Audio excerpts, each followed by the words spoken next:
اچھا میرے بھائیوں، آج 10 اگست 2025 کو سنڈے کے دن ہمارا جو پبلک سیشن نمبر 211 ہے اس میں ہم اسپیشل کرنٹ افیئر ڈسکس کر چکے ہیں۔ حیات النبی صلی اللہ علیہ وآلہ وسلم اور وفات النبی صلی اللہ علیہ وآلہ وسلم کے حوالے سے اب انشاءاللہ تعالی ہم آپ کی جو ریئل ٹائم پرچیاں ہیں یہ آلموسٹ 100 کے قریب ہیں، کوشش کروں گا یہ ساری کور کر دوں، ایٹ لیسٹ ورڈکٹ ضرور دے دوں، باقی جہاں پر کوئی تفصیل ریکوائرڈ ہوگی تو آپ کو کوئی اپنی ویڈیو ریفر کر دوں گا انشاءاللہ۔ کیا امام کے پیچھے مختلف نیت کے ساتھ نماز پڑھ سکتے ہیں یا امام دو جگہ پر ایک ہی نماز کی جماعت کروا سکتا ہے؟ جی ہو سکتی ہے۔ بخاری مسلم میں حدیث ہے، سیدنا معاذ ابن جبل کہتے ہیں کہ میں نبی علیہ السلام کے پیچھے عشاء کی نماز پڑھتا تھا اور پھر اپنی قوم میں جا کر عشاء کی امامت کروایا کرتا تھا۔ یعنی آپ نے تو اپنی نماز پڑھ لی ہوتی تھی، پھر آپ 4 نفل نیت کرتے تھے اور آپ کے پیچھے آپ کی قوم عشاء کی نماز پڑھتی تھی۔ اس سے یہ بھی ثابت ہوا کہ 4 رکعت نفل اکٹھے بھی پڑھے جا سکتے ہیں، ویسے افضل تو ہے 2 کر کے پڑھنا، لیکن اس صورت میں دیکھیں پڑھے جا سکتے ہیں۔ اس لیے آپ دیکھتے ہیں عرب ملکوں کے اندر جب کوئی شخص مسجد میں لیٹ آتا ہے اور جماعت ختم ہو چکی ہوتی ہے اور کوئی شخص نماز پڑھ رہا ہوتا ہے تو اس کے کندھے پر ہاتھ رکھ کے ساتھ شامل ہو جاتے ہیں، پھر وہ جماعت شروع کر دیتا ہے۔ تو یہ بالکل درست ہے، امام اور مقتدی کی نیت میں فرق ہو نماز کے اعتبار سے تو نماز درست ہے۔ آپ رمضان المبارک میں مسجد میں آئے، تراویح ہو رہی تھی، عشاء کی نماز آپ نے نہیں پڑھی تو آپ تراویح والے امام کے پیچھے 4 رکعت عشاء کے فرض نیت کر لیں، جب وہ 2 پڑھ کے سلام پھیرے آپ 2 رکعتیں اور پوری کر لیں، آپ کو جماعت کا ثواب بھی مل جائے گا اور آپ کے عشاء کے 4 فرض ہو جائیں گے۔ اسی طریقے سے ظہر والے کے پیچھے عصر ہو جاتی ہے، عصر والے کے پیچھے ظہر ہو جاتی ہے۔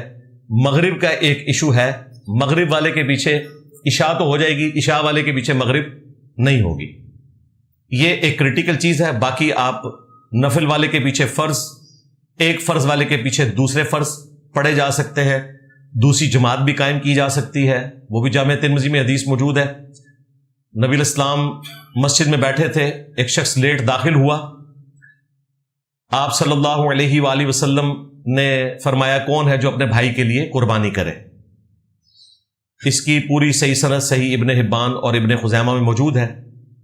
پھر ایک صحابی کھڑے ہوئے، انہوں نے کہا میں اپنے بھائی کے لیے قربانی کروں گا، تو انہوں نے اس کے پیچھے نفل نیت کیے، اس نے فرض نماز پڑھی تو وہ 27 گنا کا جو ثواب بخاری مسلم میں آیا وہ اس کے لیے ہو گیا، الحمدللہ۔ میں نے اپنے امام مسجد کو دربار پر سجدہ کرتے ہوئے دیکھا ہے، کیا میں اس کے پیچھے نماز پڑھ سکتا ہوں؟ او بھائی، یہ دعوت و تبلیغ کا کام صرف میں نہیں کرنا ہے، آپ چپ کر کے سائڈ پہ ہو رہے ہیں کہ میں اس کے پیچھے نماز پڑھوں نہ پڑھوں، بھائی اس کو بتاؤ کہ غلط ہوا ہے۔ یہ کام ہے کرنے کا کہ کسی مکتب فکر کے نزدیک یہ درست نہیں ہے۔ اعلیٰ حضرت نے تو احکام شریعت میں لکھا ہے کہ قبروں کو سجدہ کرنا یہ حرام ہے، اور قبر کو چومنے کے بارے میں علماء کا اختلاف ہے، بعض چومنے کو جائز سمجھتے ہیں، بعض نہیں سمجھتے، لیکن احوط یہی ہے، یعنی احتیاط اسی میں ہے کہ قبر کو نہ چوما جائے۔ اعلیٰ حضرت تو قبر کے چومنے کے بھی قائل نہیں ہے۔ اسی لیے آپ کو یاد ہوگا جب 1990 میں پہلی دفعہ غلام اسحاق خان نے بے نظیر کی حکومت ختم کی اور اس وقت تازہ ڈاکٹر طاہر القادری صاحب کو بھی اسٹیبلشمنٹ نے لانچ کیا، اس زمانے کے عمران خان تھے، نواز شریف صاحب، ان کو لانچ کیا، تو باقی سیاسی جماعتوں کو، پیپلز پارٹی کو کمزور کرنے کے لیے نا پی ٹی وی کے اوپر پروگرام پھر شروع کیے۔ ایک پروگرام شروع ہوا کٹہرا کے نام سے، اس میں مختلف پولیٹیکل لیڈرز کو بلایا جاتا تھا، آج بھی اس کی ویڈیوز موجود ہیں، وہ ماسٹر پیس پروگرام ہے۔ اس میں ایک پروگرام تھا شاہ احمد نورانی صاحب کا، ان سے کسی نے پوچھ لیا کہ یہ قبر پہ جو لوگ جاتے ہیں سجدہ کرتے ہیں، تو انہوں نے کہا قبر پہ سجدہ کرنا حرام ہے اور اس کو چومنا بھی حرام ہے۔ اب سجدے تک تو ساری بریلویوں کو بات ہضم ہوگی، چومنے والی ہضم اس لیے نہیں ہوئی کہ بریلوی چومتے ہیں اور چومنے کی پلی لے کے کہتے ہیں ہم تو چوم رہے ہیں سجدہ نہیں کر رہے، تو چومنا بھی فارغ کر دیا کس نے؟ شاہ احمد نورانی صاحب نے، اور شاہ احمد نورانی کوئی عام آدمی تو نہیں تھا۔ ان کا یہ کہنا کہ قبروں کو چومنا حرام ہے یہ بہت بڑی بات تھی۔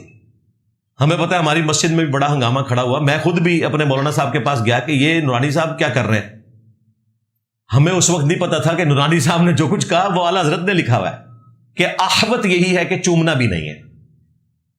اور آج آپ دیکھ لیں جو تماشا انہوں نے چومنے کے نام کے اوپر کیا ہوا ہے، بلکہ ہمارے جو مفتی حنیف قریشی صاحب ہیں وہ تو زندہ پیروں کے تلوے جا کے نیچے سے چوم رہے ہیں اور کہہ رہے ہیں سجدہ تو نہیں کیا، چوما ہے.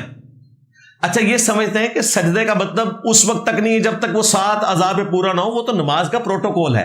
ادروائز اگر کسی شخص کے سامنے آپ ٹو باؤ ڈاؤن کر دیتے ہیں، اپنے ماتھے کو جھکا دیتے ہیں، چاہے آپ کی پیشانی زمین پہ نہ بھی لگے، آپ نے اسے سجدہ کر دیا. سواری کے اوپر سجدہ کس طرح ہوتا تھا؟ صحیح بخاری میں آتا ہے، کوئی ماتھا نہیں لگا. اگر آپ نے اپنے آپ کو اتنا کسی انسان کے سامنے جھکایا کہ اس کے سامنے ماتھے کو جھکا لیا، اب یہ نہیں ہے کہ بالکل آپ نے مٹی میں جا کے گھسنا ہے تو پھر ہی سجدہ ہوگا. سجدہ ہو گیا. اگلے دن میں دیکھ رہا ہوں یہ جو خادم رضوی صاحب کے وہ چھوٹے والا بیٹا ہے انس رضوی، وہ سیدھا جا کے ماتھا ٹیک رہا ہے بابا جی کی قبر کے اوپر. سعد رضوی صاحب بھی. اب آپ پوچھیں گے، وہ کہیں گے نہیں جی محبت سے رکھا ہے، ماتھا رکھا ہوا ہے. پھر آپ کو بتائیں گے نہیں جی وہ ساری انگلیاں قبلہ رخ ہوں، پاؤں کے پنجے بھی ہوں، پھر سجدہ ہوتا ہے. او اللہ سے ڈر جاؤ یار، کچھ بھی نہ ہو، صرف سر جھک گیا سجدہ ہو گیا. وہ تو ایک اعلیٰ ترین درجہ ہے کہ نبی الاسلام نے کہا کہ 7 اعضاء پہ آپ نے سجدہ کرنا ہے. لیکن جب ماتھا جھک گیا تو یہ اصل ہے سجدے کی، باقی ساری چیزیں ثانوی ہیں. میرے دوست کی شادی نہیں ہو رہی، نہ کوئی رشتہ مل رہا ہے، کوئی وظیفہ بتا دے. وظیفہ پہلے تو اس کے دنیاوی کوئی وجہ تلاش کی جائے گی کہ شادی کیوں نہیں ہو رہی. ہو سکتا ہے کہ فائنینشیل پوزیشن ان کی ایسی نہیں ہے یا ان کے گھر کی ایسی سچویشن نہیں ہے. اگر سب کچھ ٹھیک ہے تو پھر آپ نے ظاہر روحانی معاملات کی طرف تو پیرلل میں جانا ہی ہے. تو وہ 3 وظائف میں نے بتائے ہوئے ہیں ہر مصیبت ہر پریشانی سے بچنے کے لیے. تینوں اسماء اعظم ہیں.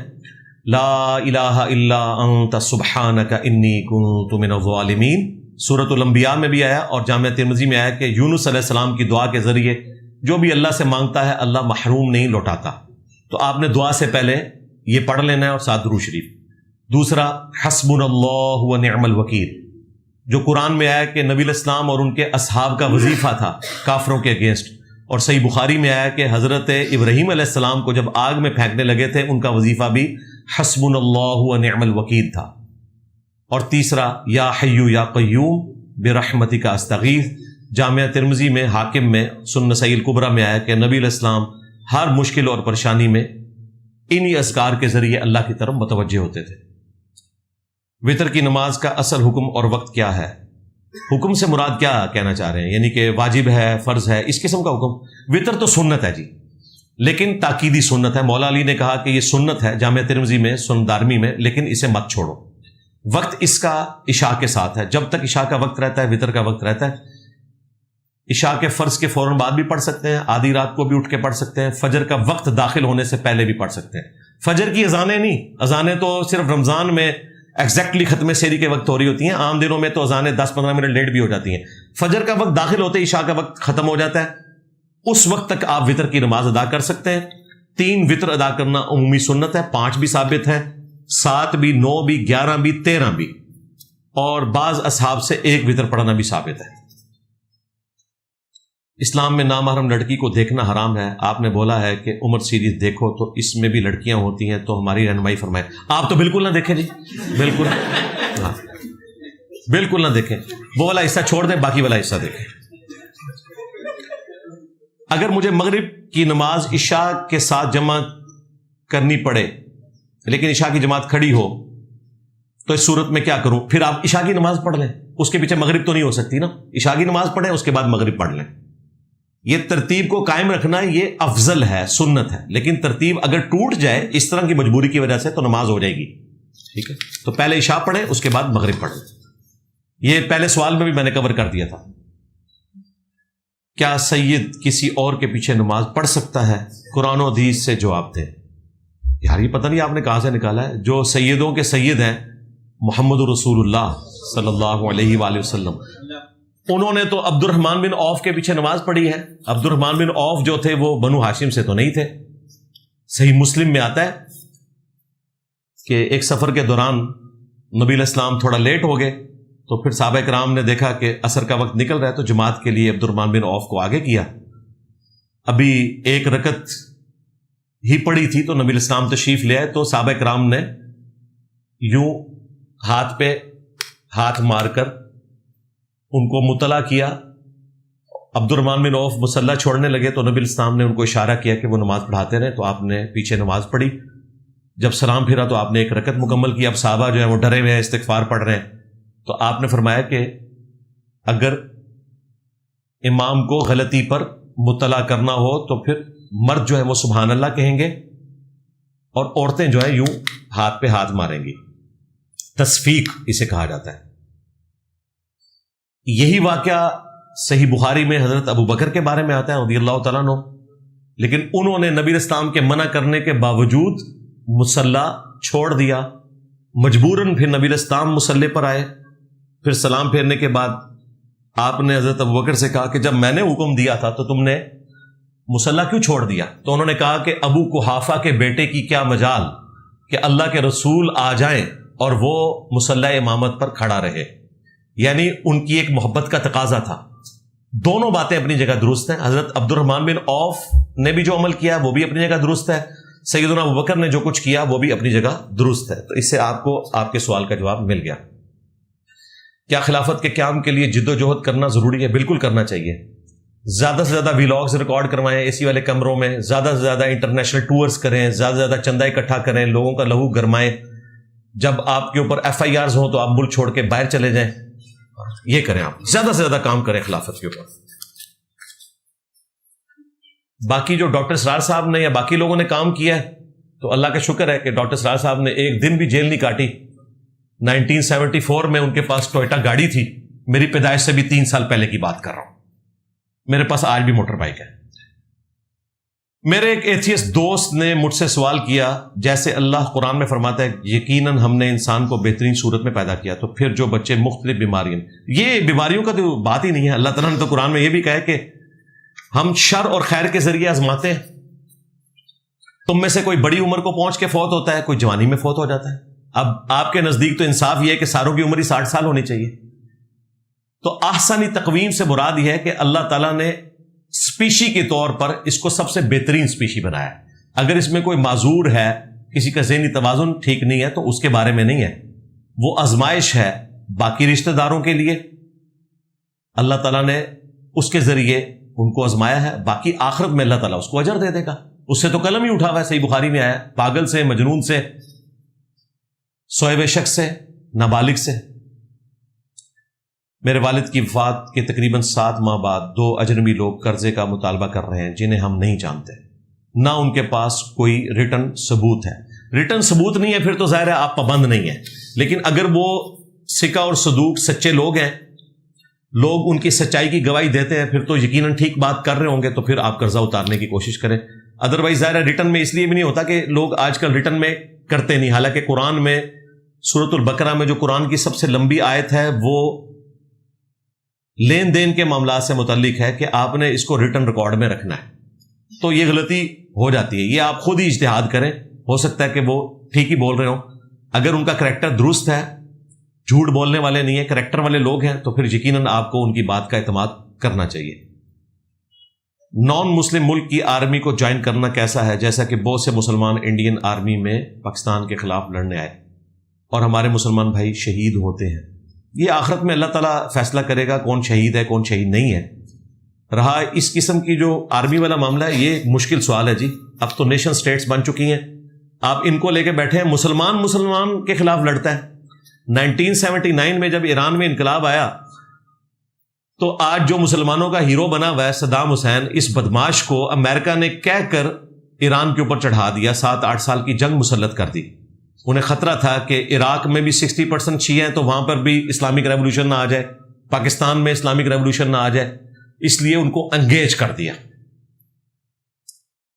اور لاکھوں لوگ اس میں مارے گئے، دونوں طرف مسلمان. پھر امریکہ نے اسرائیل کے ذریعے ایران کو وہ اسلحہ بیچا جس کے ذریعے وہ صدام حسین کو شکست دے سکے. دیکھیں ذرا کتنے بڑے ڈرامے باز ہیں. جنگیں کرواتے ہیں پھر اسلحہ بھی خود دیتے ہیں.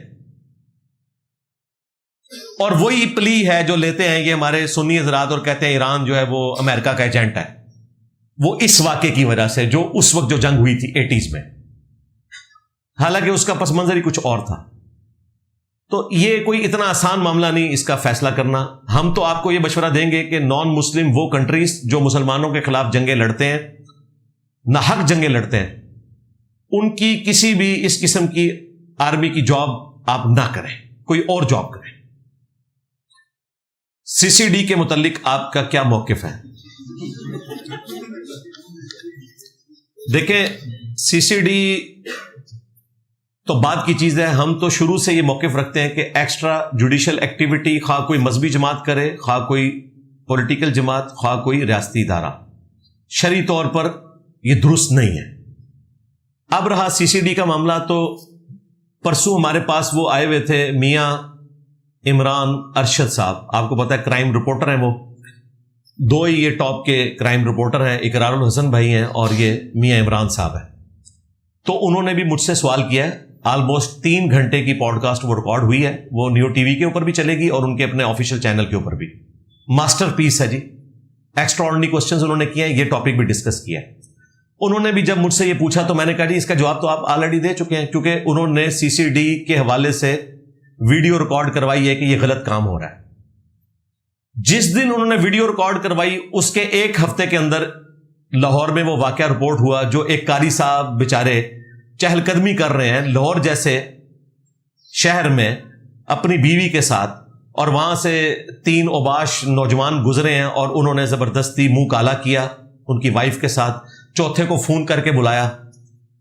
اب وہ اتنی دردناک خبر تھی کہ وہی عمران صاحب جو 1 ہفتہ پہلے سی سی ڈی کو کہہ رہے تھے یہ ناجائز ہے، یہ غلط ہے، اس ویڈیو میں وہ المدد یا سی سی ڈی کہہ رہے تھے، یعنی میں انورٹڈ کاماز میں، اور کہا یہ تو ڈوبتے کو تنکے کا سہارا ہے، کہاں ہے سی سی ڈی؟ تو سی سی ڈی نے جناب 48 گھنٹے کے اندر ان کو تلاش کیا اور ان کو اپنے بزرگوں تک پہنچا دیا، یعنی فل فرائی کر دیا، ہاف فرائی نہیں، فل فرائی۔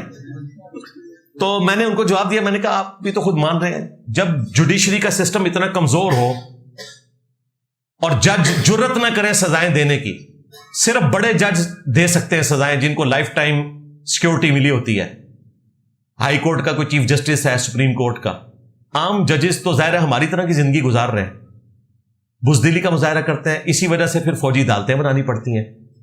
تو سی سی ڈی جو بنی ہے، آپ یہ نہ سمجھیں کہ سی سی ڈی میں کوئی ایک ایس پی بیٹھا ہے یا کوئی ڈی پی او بیٹھا ہے اور وہ بیٹھ کے فیصلہ کرتا ہے کہ فلاں کو پھڑکا دو، اس طرح نہیں ہوتا۔ بہت بڑے لیول کے آفیسرز بیٹھتے ہیں، پوری فائل سامنے رکھی جاتی ہے، پورا ڈیسیژن ہوتا ہے، سزا جو ہو رہی ہے نا اس کے طریقے سے آپ کو اختلاف ہو سکتا ہے کہ جوڈیشری کے تھرو ہونی چاہیے، لیکن سزا جو ہو رہی ہے نا وہ قرآن و سنت میں یہی سزا ہے، فساد فی الارض کی، کہ مخالف سمت کے ہاتھ پاؤں کاٹے جائیں، سولی دیا جائے، ملک بدر کیا جائے، ٹکڑے ٹکڑے کیے جائیں ایسے لوگوں کے۔ شرعی سزا یہی ہے، ہم صرف طریقے سے اختلاف کر رہے ہیں کہ کہیں نہ حق کسی کو سزا نہ ہو جائے، اسی لیے ہم کہتے ہیں نا کہ جوڈیشری کے تھرو ہو۔ تو جوڈیشری کی تو ہمت آپ کو پتہ ہے، تو اس کے لیے پھر انہوں نے یہ طریقہ اڈاپٹ کیا اور اس میں بھی بڑی ذمہ داری کے ساتھ کرتے ہیں۔ فی الوقت تو ہمارے علم میں جتنی باتیں ہیں ڈومینیٹ، ہمارے جیلم شہر میں بھی انہوں نے فل فرائی کی ہیں، تو وہ لوگ ہیں جن کے شر کی وجہ سے دہائیوں سے لوگ پریشان تھے اور لوگ شکر ادا کر رہے ہیں، لیکن اس کے باوجود میں کہوں گا کہ قانون کی پاسداری ہونی چاہیے۔ اگر کوئی اس طرح کا ادارہ آپ بنانا چاہتے ہیں اور اسے سیمی جوڈیشری بنانا چاہتے ہیں تو اس کے لیے پھر قانون سازی کریں، آئینی ترمیم لے آئیں کوئی، اور اس کو قانونی شکل دیں۔ قانونی شکل دیے بغیر اگر ایسے ہوگا تو کبھی نہ کبھی کوئی اس طرح کی ایکٹیویٹی پرفارم ہو سکتی ہے۔ فی الوقت تو وہ اپنے معاملات کو لے کر چلتے ہیں، لیکن ہم چونکہ آئین، قانون اور قرآن و سنت کی بات کرتے ہیں تو اس لیے میں نے اس کے تمام پہلو جو تھے ان پہ روشنی نہیں، اتنا بڑا بلب روشن کر کے آپ کو ہر اینگل سے بتا دیا۔ ہم اکثر ایک واقعہ سنتے ہیں کہ ایک نہایت بوڑھی اور نیک عورت جس نے ایک بلی کو کمرے میں قید کر دیا جس کی وجہ سے جہنم میں چلی گئی، کیا یہ زیادتی معلوم نہیں ہوتی کہ ایک چھوٹی سی غلطی، یہ چھوٹی غلطی ہے؟ قرآن میں تو ہے جس نے ایک جان کو ناحق قتل کیا، پوری انسانیت کو قتل کیا، چاہے وہ مسلم تھا نان مسلم تھا، جان تھی۔ تو جان تو جانور کے اندر بھی اللہ نے رکھی ہوئی ہے بھائی، جانور کے ساتھ زیادتی کرنا بھی اللہ کے نزدیک تو جرم ہے، اللہ نے زندگی اس میں رکھی ہوئی ہے، تو زیادتی والی اس میں کون سی بات ہے؟ آپ کو زیادتی کہاں لگی ہے؟ ہاں، جانور کو آپ اللہ کے نام پر اگر ذبح کریں تو درست ہے. جس طرح ہم عید قربان کے موقع پر یا گوشت حاصل کرنے کے لیے بسم اللہ اللہ اکبر کہہ کے جانور کو قربان کرتے ہیں. کیوں؟ جان اللہ کی امانت ہے. اللہ کے نام کے بغیر آپ کسی کی جان نہیں لے سکتے. اگر آپ اس کے بغیر لیں گے تو جانور حرام ہو جائے گا. میدان جنگ میں بھی آپ انسان کی جان لیتے ہیں لیکن اللہ کے نام کے اوپر. کافر سے جب آپ لڑ رہے ہیں تو وہ بھی تو جان ہے لیکن اللہ کے نام پہ اس کی جان لی جا رہی ہے. تو اللہ کے نام پر جان لی جا سکتی ہے, جانور کی بھی انسان کی بھی. اس کے بغیر اگر آپ لیں گے تو بلی کی تو اللہ کے نام پہ نہیں لینی. آپ نے بلی روسٹ تو نہیں کھلانی کسی کو, نہ گدھا روسٹ کھلانا ہے. تو کسی صورت بھی اس طریقے سے جان نہیں لی جا سکتی. کیا ہم اس ملک کو اسلامک جمہوریہ پاکستان کہہ سکتے ہیں جہاں ابھی بھی کل کی تاریخ میں اسلام آباد کے 4 بڑے ہوٹلوں کو شراب فروشی کی اجازت ملی ہے؟ تو اس سے اسلامک ریپبلک آف پاکستان کو کیا فرق پڑتا ہے؟ شراب نوشی تو حضرت عمر کے زمانے میں بھی بہت تھی, بخاری مسلم میں آتا ہے. اس لیے انہوں نے سزا 40 سے 80 کوڑے کر دی تھی کیونکہ لوگوں کے پاس پیسہ آ گیا تھا.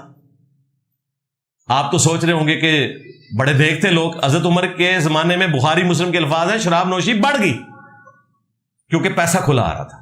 ہاں, اس کو قانونی شکل دینا یہ کریٹیکل چیز ہے جو آپ نے ہائی لائٹ کی. تو بھائی اگر اس طرح کی اجازت دی ہے یا پرمٹ دیا جاتا ہے کسی کرسچن کو, ہندو کو, تو وہ تو کہتے ہیں ہمارے نزدیک تو یہ جائز ہی نہیں ہے.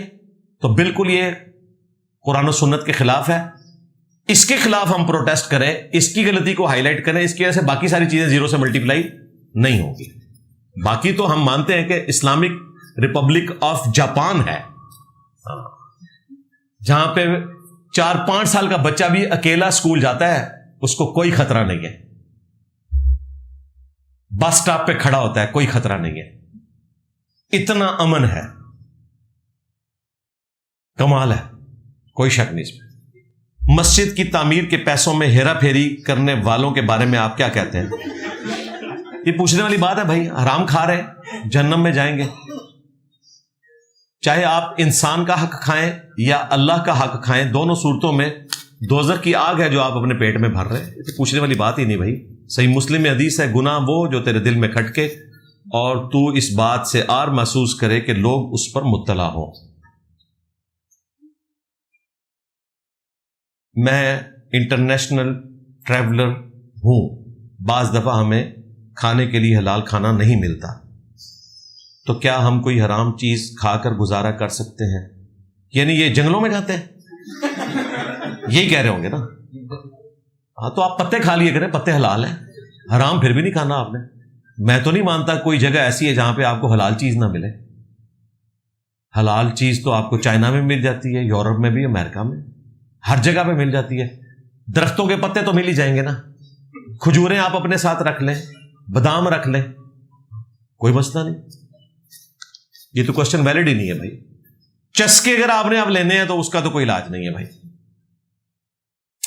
بیمہ پالیسی کروانا اگر اسلامک بینکنگ کے تھرو ہو تو وہ آپ کروا سکتے ہیں. تکافل بالکل درست ہے, وہ اسلامک رولز کے مطابق ہے. باقی جو عام ہے وہ درست نہیں ہے. اگر کسی نے کروائی بھی ہے تو ختم کروائیں, اصل رقم آپ اپنے پاس رکھیں اور جو اضافی رقم ہے وہ بغیر ثواب کے نیت کے کسی چیریٹی کے کام میں لگا دیں. میں انٹرنیشنل ٹریول ہوں, بعض اوقات فلائٹ کا دورانیہ 15 گھنٹے کا بھی ہوتا ہے, تو کیا اس صورت میں 4 نمازوں کو جمع کیا جا سکتا ہے؟ 4 نمازوں کو آپ نے کیوں جمع کرنا ہے؟ 15 گھنٹے میں آپ زور اثر کو جمع کریں الگ سے, مغرب عشاء کو الگ سے, بجائے چاروں کو اکٹھا کرنے کے اپنے اپنے اوقات میں کریں. آپ کو یہ پوچھنا چاہیے تھا کیا جہاز میں بیٹھ کے میں نماز پڑھ سکتا ہوں؟ جی پڑھ سکتے ہیں آپ, مجبوراً ہے. لیکن یہ تو نہیں کہ آپ نے زور کے ساتھ عشاء بھی پڑھ دینی ہے. زور اثر کے وقت میں, یعنی زور کا وقت داخل ہونے سے لے کر غروب آفتاب تک زور اثر کو جمع کر لیں, اور جب غروب آفتاب ہو جائے اس کے بعد مغرب عشاء کا وقت فجر تک رہتا ہے, اس وقت آپ جمع کر لیں مغرب عشاء کو. ایک تو ہم کمارے ہیں اور اوپر سے بے روزگار ہیں, نہ گھر میں عزت ہے نہ باہر, ہم کیا کریں؟ بالکل آپ اسی قابل ہیں, آپ کے ساتھ ٹھیک ہو رہی ہے. بس یہ آپ ہڈرامیاں چھوڑ دیں نا. روزگار ہے بھائی, آپ کرنا نہیں چاہتے. ہمارے عثمان بھائی ہیں, ان کی دکان پہ جب بھی کوئی بھیک مانگنے کے لیے آتا ہے نا نیا بیلچا اٹھا کے, آپ نے دیکھا ہے آج کل چوراہوں پہ آپ کو وہ نئے بیلچوں کے ساتھ لوگ نظر آئیں گے, بعض نے ساتھ اپنی بیوی کھڑی کی ہوگی, چھوٹا سا بچہ ہوگا, آپ کو ترس آ جائے گا, اور بیلچا بالکل نیا ہوگا جیسا کہ ابھی دکان سے لے کر آئے, اس نے زندگی میں کبھی مزدوری نہیں کی. تو ایسے لوگوں کو آپ نے بھیک دینی ہے کیا؟ یہ تو پروموٹ کریں گے آپ اس سسٹم کو. تو ہمارے عثمان بھائی کے پاس جب کوئی آتا ہے تو عثمان بھائی کہتے ہیں ٹھیک ہے میں تمہیں نوکری لگوا دیتا ہوں, بیلچا تو اٹھایا ہوا ہے تو ٹھیک ہے مزدوری لے دیتا ہوں. تو وہ کہتے ہیں میری زندگی میں ابھی تک کوئی بندہ نہیں آیا جو مزدوری کے لیے تیار ہو, تو ہارڈر عام ہے. تو اس طرح کی مزدوری تو اویلیبل ہے نا بھائی. آپ نے افسر لگنا ہے. جن صحابہ کرام کی آپ مثالیں دیتے ہیں وہ تو یہی کام کرتے تھے, بھیڑ بکریاں چرایا کرتے تھے. اس وقت تو 2 وقت کی روٹی ایک ایشو تھا.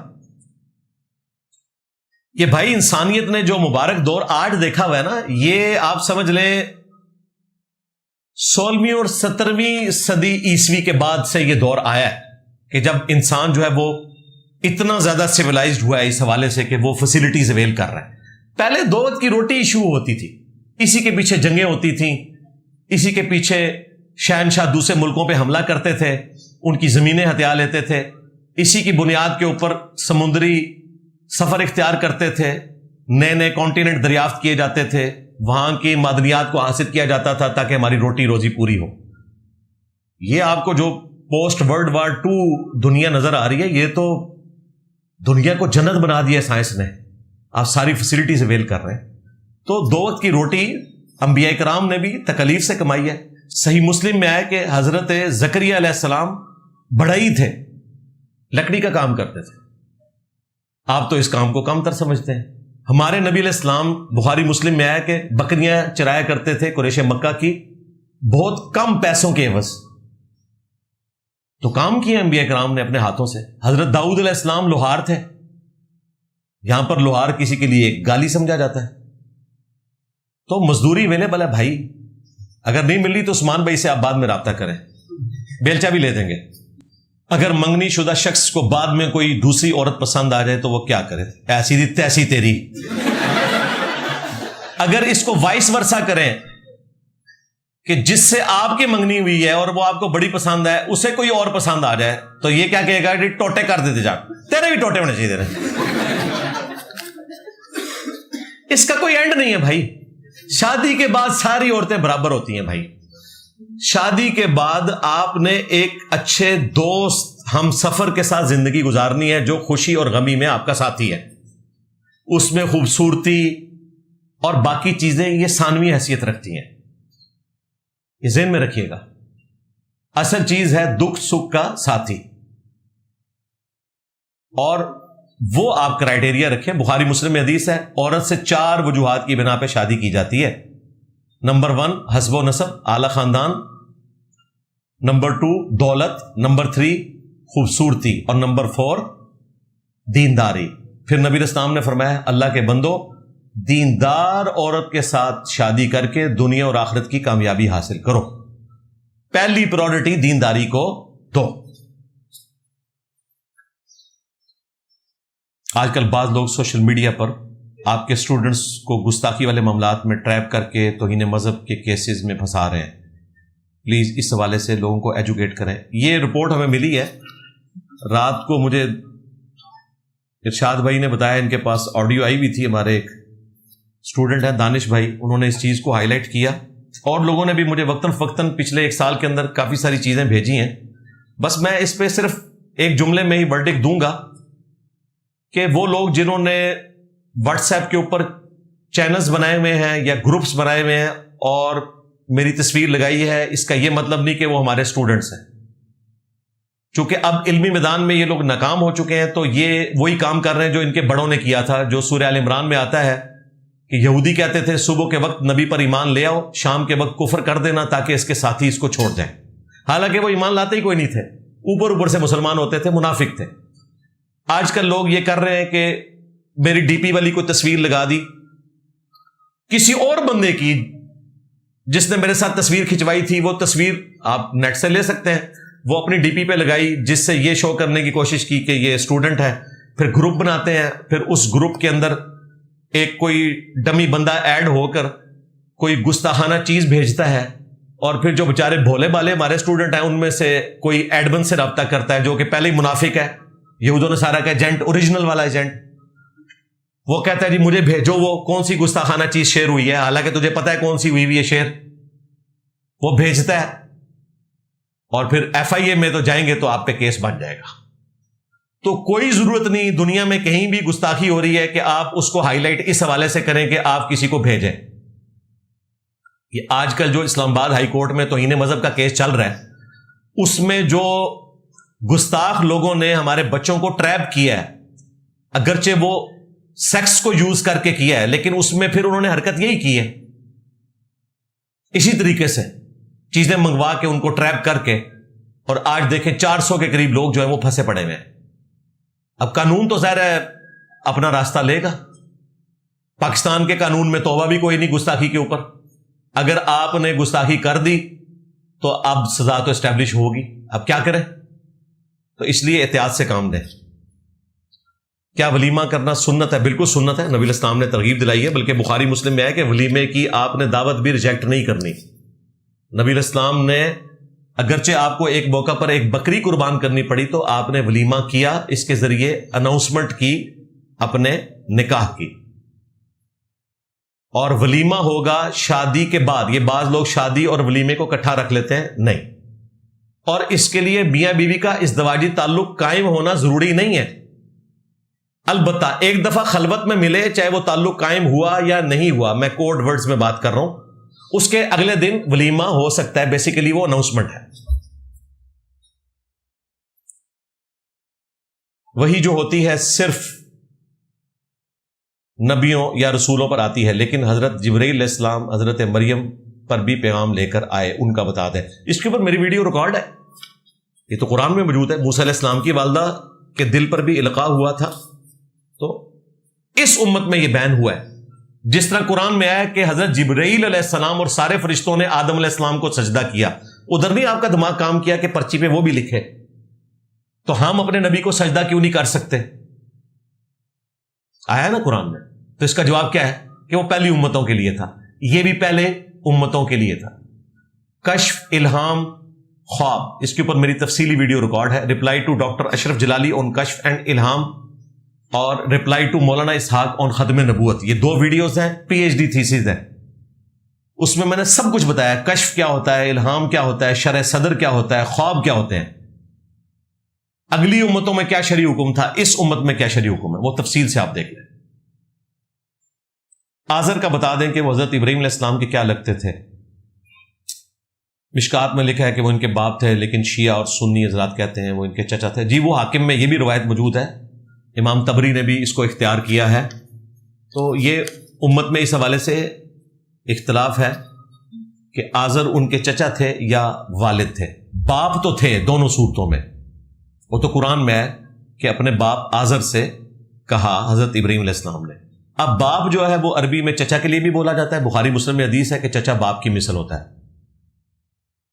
والد وہ نہیں تھے، مضبوط رائے یہی ہے، کیونکہ بعد میں حضرت ابراہیم علیہ السلام نے اپنے بڑھاپے میں جا کے یہ دعا کی ہے، رب اجعلنی مقیم الصلاۃ ومن ذریتی ربنا وتقبل دعاء ربنا اغفر لی ولوالدی وللمؤمنین یوم یقوم الحساب۔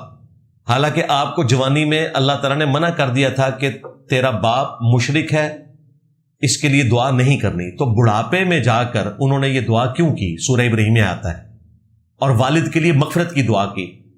اس میں اشارہ ہے کہ جس کو باپ کے طور پر قرآن نے ذکر کیا آزر، وہ باپ یعنی چچا تھا، والد نہیں تھا، ورنہ یہ والی دعا بین ہوتی ہے۔ اور قرآن میں آیا کہ حضرت ابراہیم علیہ السلام دعا کرنے سے رک گئے، جب دعا کرنے سے رک گئے تھے پھر بڑھاپے میں دوبارہ سے دعا کیوں کی؟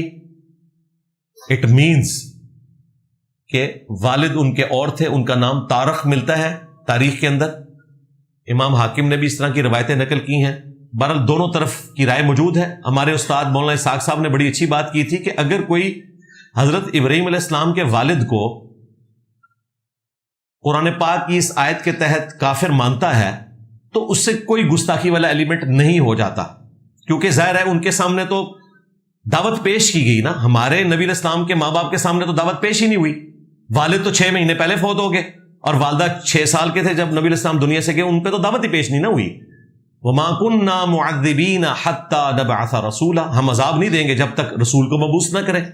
تو ان کے سامنے تو رسول آئے نہیں ہیں، لیکن حضرت ابراہیم علیہ السلام نے تو اپنے والد کو کتنے پیار سے، یا باپ کو کتنے پیار سے دعوت دی. سورہ ابراہیم میں آیا یا اباتی یا اباتی یا اباتی کہہ کے، لیکن انہوں نے کہا کہ میں تجھے سنسار کروا دوں گا، تو میرے نظروں سے دور ہو جا.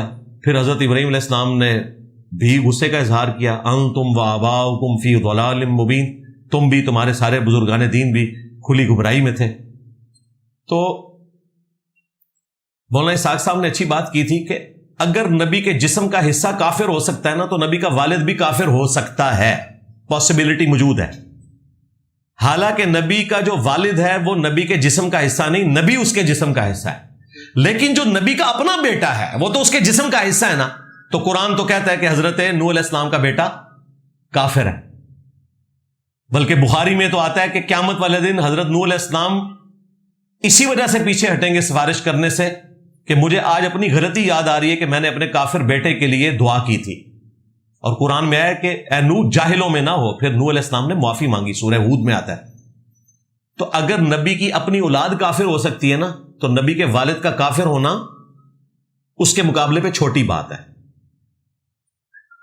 نبی علیہ السلام کے جو والدین کا ہم ذکر کرتے ہیں اس میں ہم یہ ڈاکٹرن نہیں ڈسکس کر رہے، اس میں دوسری ڈاکٹرن ڈسکس ہو رہی ہے کہ ان کے سامنے تو ایمان پیش ہی نہیں ہوا.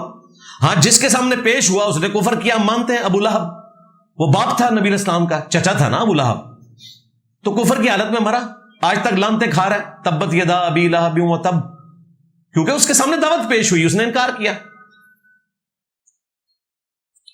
میری جاب دوسرے شہر میں ہے، کیا میں وہاں 5 دن قیام کے دوران قصر کر سکتا ہوں؟ جی 19 دن سے کم ہو تو آپ کر سکتے ہیں. اگر وہ آپ کے شہر سے نکل کر 20 کلومیٹر کا سفر ہے، اگر اس سے کم ہے تو پھر نہیں. بی بی پاک دامن کا بتا دیں، کہتے ہیں ان پر ظلم و ستم کیے گئے. سب کہانیاں بھائی، کوئی تاریخ کنفرم نہیں ہے کہ یہ کون لوگ ہیں، کن کے مزار بنائے ہوئے ہیں. جیلم میں سلمان فارسی کا مزار بنایا ہوا ہے سلمان پارس کے نام سے، اندازہ کر لیں آپ. تو اس طرح مزارات مختلف بنے ہوئے ہیں، ان کے بارے میں کوئی وثوق سے نہیں کہہ سکتا. ایک شخص پر قرض ہو، وہ اسے ادا کرنے کی استطاعت نہ رکھتا ہو، اس حالت میں وفات پا جائے، تو اسلام اس کے بارے میں کیا کہتا ہے؟ اسلام تو یہ کہتا ہے کہ جی شہید کا بھی قرض معاف نہیں ہے.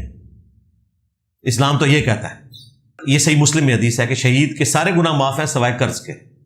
بخاری مسلم میں حدیث ہے کہ اسلام یہ کہتا ہے کہ نبی علیہ السلام مقروض کا جنازہ ہی نہیں پڑھاتے تھے جب تک کہ اس کے قرض اتارنے کی کوئی ذمہ داری نہ لے.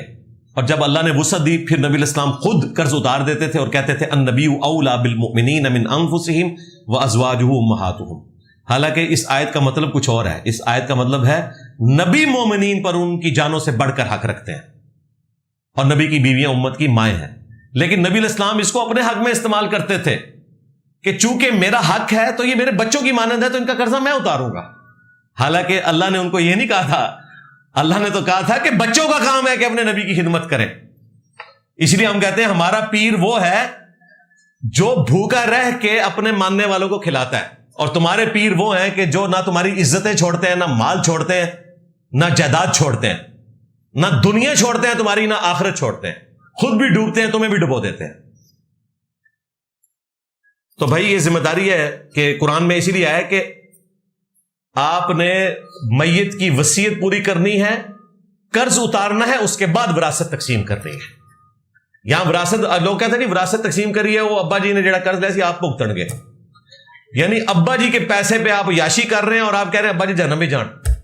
لعنت ہے جی ایسی اولاد کے اوپر جو اپنے ماں باپ کے پیسے پہ یاشی کر رہی ہے اور اپنا وہ پیسہ جو ماں باپ سے لیا ہے وہ پیسہ لگا کے اپنے ماں باپ کو جہنم سے نہیں بچا سک رہے. بیوی کا میکے میں جانا کس حد تک ٹھیک ہے؟ مطلب اگر بیوی کثرت سے میکے جانا شروع کر دے تو روکنا غلط تو نہ ہوگا. اب یہ کثرت کی ڈیفینیشن کیا ہے بھائی؟ کیا ہے؟ کس کا سوال ہے بھائی؟ یہ لکھے نا.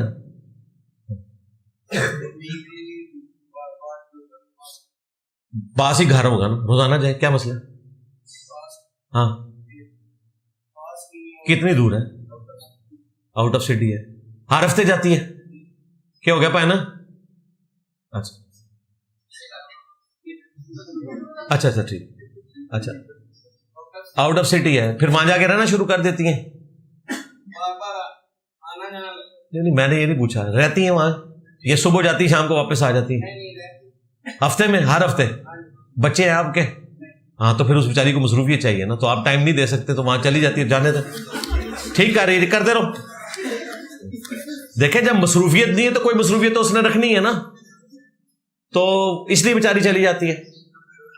باقی یہ کہ اس کے ہاتھ پاؤں دبائیں آپ اور گزارش کریں.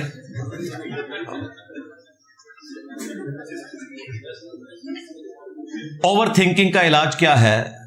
میں ہر بات میں بہت زیادہ اوور تھنکنگ کرتا ہوں, تو آپ کو پتہ چل گیا نا, تو اوور تھنکنگ سے بچ جائیں. بالکل میں آپ کو صحیح بات بتا رہا ہوں. دیکھیں یہ اعتراض ہی غلط ہے اوور تھنکنگ والا. اس کی وجہ یہ ہے, آج تک کسی نے اعتراض کیا ہے کہ میری آنکھیں ہر وقت دیکھتی رہتی ہیں, میں کہیں پر بیٹھا ہوں میرے کانوں میں کوئی نہ کوئی آواز آتی رہتی ہے, کیونکہ کانوں کا کام ہے 100% سننا, آنکھوں کا کام ہے 100% دیکھنا, جب تک کہ آپ ان کو بند نہ کر لیں. آپ کہتے ہیں کہ جی سمجھ نہیں آتی, دل میرا روزانہ 1,00,000 دفعہ دھڑکتا ہی رہتا ہے, تو دل کا کام ہے. اس طرح دماغ کا بھی ایک کام ہے. کیا دل کو دھڑکنے سے آپ روک سکتے ہیں؟ دماغ کو سوچنے سے نہیں روکا جا سکتا. یہ تو آپ ان پرنسپل بات سمجھ لیں. جب روک نہیں سکتے تو اس نے تو اپنا کام کرنا ہے, تو جب وہ اپنا کام کر رہا ہے تو اگر وہ کنٹرول میں نہیں آ رہا تو آپ اپنے دماغ کو کسی ایسے کام میں مصروف کریں گے کہ جس سے وہ اوور تھنکنگ سے باز آ جائے. اسے آپ مصروف کریں, کسی دوسرے کام میں لگا دیں, پازیٹو کام کے اندر. دوسری بات یہ ہے کہ جب اللہ پر توکل کی کمی ہوتی ہے نا, تو پھر انسان مستقبل کے بارے میں خدشات سوچتا رہتا ہے, اور جو آپ سوچتے ہیں بعض اوقات آپ کے ساتھ ہو بھی جاتا ہے, اور پھر آپ گلا شکوہ کرتے ہیں, میں تو پہلے ہی سوچ رہا تھا ایسا نہ ہو جائے. تو بھائی ظاہر ہے کہ جب بھی آپ کوئی کام کرتے ہیں تو پازیٹو یا نیگیٹو رزلٹ تو نکل سکتا ہے. ہمیشہ پازیٹو رزلٹ نہیں آئے گا, ہمیشہ نیگیٹو نہیں آئے گا. تو آپ محنت کریں. جو صحیح مسلم میں حدیث ہے, اے ابو ہریرہ جو چیز تجھے نفع دے اس کے لیے پوری کوشش کرنا, سستی نہ کرنا, کاہلی نہ کرنا, اللہ سے مدد طلب کرنا. اس کے باوجود اگر تیری مرضی کا رزلٹ نہ آئے تو پھر کہنا جو اللہ کی مرضی. تو اپنی ایفرٹ فل پٹ کرنی ہے, پھر اللہ سے مدد بھی طلب کرنی ہے. دونوں چیزیں پیرلل میں چلیں گی. صرف محنت کرنے سے کچھ نہیں ہوگا, صرف دعا کرنے سے کچھ نہیں ہوگا. یہ پیرلل میں دونوں چیزیں چلیں گی. اللہ پر توکل کریں تو انشاءاللہ معاملات آسان ہو جائیں گے. ابھی یہ جو ڈاکٹر جاوید اقبال صاحب ہیں, ان کا اپنا یوٹیوب چینل ہے, انہوں نے اس پہ بڑی اچھی ویڈیو بنائی ہوئی ہے اوور تھنکنگ کے اوپر, 10-12 منٹ کی. 3-4 مہینے پہلے انہوں نے اپلوڈ کی تھی. اس پہ 1 ملین سے زیادہ ویوز آ چکے ہیں. اوور تھنکنگ اور ڈاکٹر جاوید اقبال آپ لکھیں, وہ ویڈیو کھل جائے گی. وہ میڈیکل ڈاکٹر بھی ہیں, دینی شغف بھی رکھتے ہیں, اور 10-12 منٹ میں انہوں نے اس کا پورا سلوشن میڈیکل بھی سوشل بھی آپ کے سامنے رکھ دیا. یہ ویڈیو آپ نوٹ کر لیں, چونکہ انہوں نے بڑے اچھے انداز میں سمجھایا ہوا ہے, اس لیے میں اس پہ زیادہ تفصیل سے نہیں بولتا. آپ وہ ویڈیو ضرور دیکھیں. تقابل ادیان کے اوپر کوئی بہترین سی کتب بتائیں, میں تقابل ادیان کا طالب علم ہوں. پہلے بھائی قرآن و سنت آپ کر لیں. تقابل ادیان پہ تو آپ اس وقت پہنچیں گے جب آپ مسلمانوں کے فرقوں کا تقابل کر کے کسی حق پہ پہنچ چکے ہیں. اگر آپ یہ کر چکے ہیں تو پھر آپ ضرور سٹڈی کریں.